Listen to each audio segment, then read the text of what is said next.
Starting the video off for fixing Amy's car, putting in a new starter. She got me a couple 12 packs of the old Milwaukee. Gotta love that beer. It's the cheapest, non-crappiest beer that you can buy right now in town that tastes half not bad. I just got home from going for a walk and they're having a estate sale at that house where the woman was murdered. I almost want to go check it out, but I figured it'd be a little too creepy. However, that being said, the whole backyard's full of boxes, so she must have been quite the damn hoarder.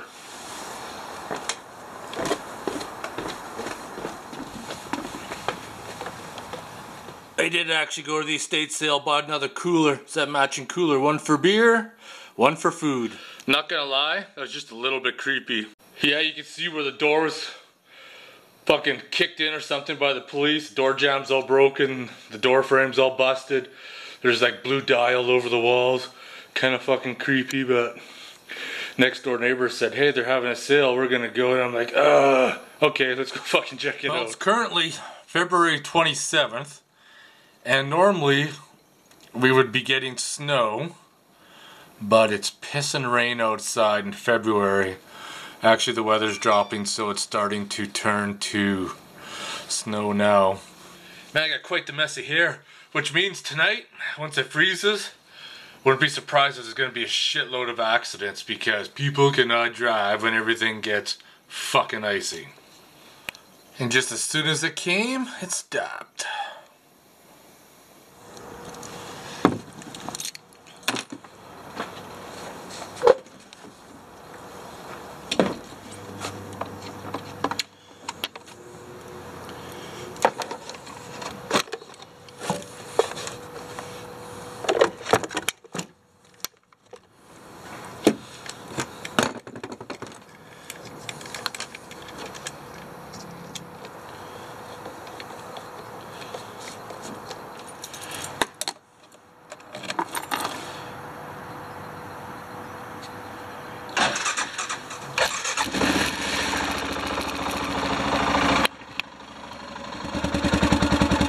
Well, that's taken care of. I had to start the quad up because I haven't started it or even ran it since that camping trip last fall.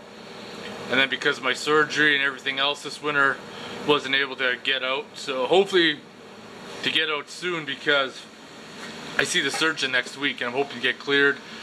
Then if I get cleared, I can start planning camping trips. I can start planning to go quadding again. I can start planning getting back into regular activities. However, for right now, I need to find that motorcycle key. I don't know where the hell it disappeared to. I knew it was around here somewhere. I don't know, I'm gonna throw the battery in this. It's got an old one, but it's no freaking good. We'll see if we can get this thing started up.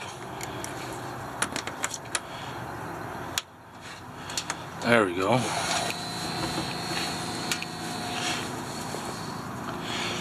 Where the hell's the start button? Oh, here we go.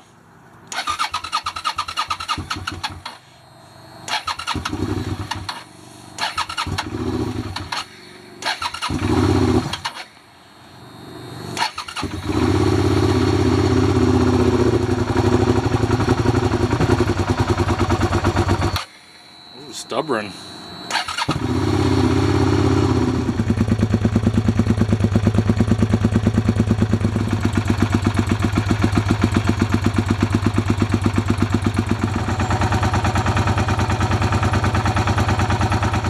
What a shame, only 11,000 kilometers.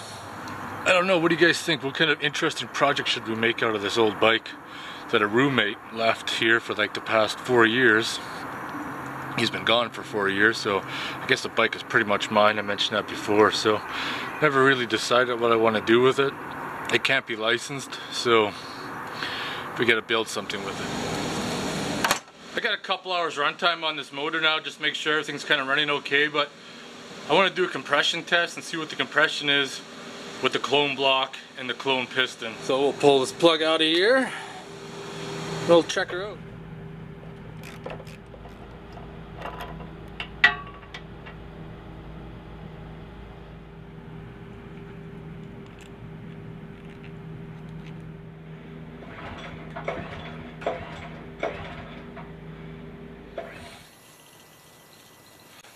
Something doesn't make sense here. If there's only 30 psi, why does it start usually on the first frickin' pull, run good, run smooth? Something doesn't seem right here. Something does not seem right at all. I'm just gonna double check the valve clearances.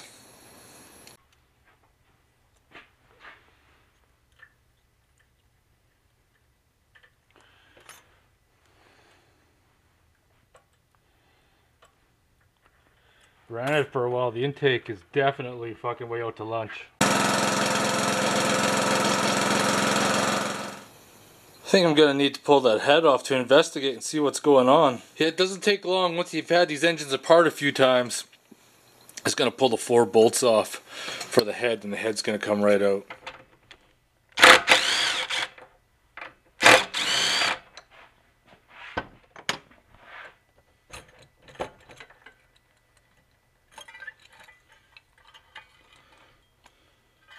One of the things you can notice, that exhaust valve is white because I put that old carburetor back on. We had issues before that it would only run with the choke on, so it is possible, even though I took that carburetor apart and inspected it, there's something else wrong with it. So we're going to put the other carburetor on.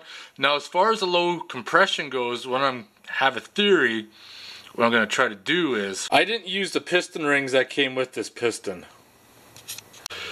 I used those Japanese piston rings, but maybe I should have used the piston rings that came with it. So it's not going to be that much to pull that piston out, put new rings in and put her back on. It's not a big deal. I just gotta look for where I put them. Here they are. These are the ones that came with it. I had an extra set of these ones, but just comparing them, just physical looks and lining them up, there doesn't really seem to be any difference. There's a couple things we need to discuss. But first, it's motherfucking beer time. I love to pin up girls on the old Milwaukee cans. Alright, it's motherfucking beer time. There's a couple things we need to consider. You see, the camshaft has a decompression tab. But even with that tab, you know, 30 psi does seem a little low. However, at the same time, the engine will always start on one pull, so I don't think compression is the issue. However, what we are going to do is I'm going to do a leak down test tomorrow. The piston cylinder seems fine, so it's going to take us 5 minutes to put the head back on, reset the valves, and then we're going to do a leak down test. If the leak down test passes fine, then there's nothing wrong with it. So what we're going to do then is just assemble it. We're going to try the different carb out, because that carb seems to be running a little lean and there's no screws to adjust because it's got that tab on it. So we're going to put the China carburetor on and see if we can run a little richer. But anyways, it's motherfucking beer time. This is a short video. I know it's a short video, but A, is there something wrong with the piston rings? B, there's nothing to worry about. It's the decompression tab. And 3, who gives a fuck? It's motherfucking beer time. Anyways, it's motherfucking beer time. I'll talk to you guys tomorrow.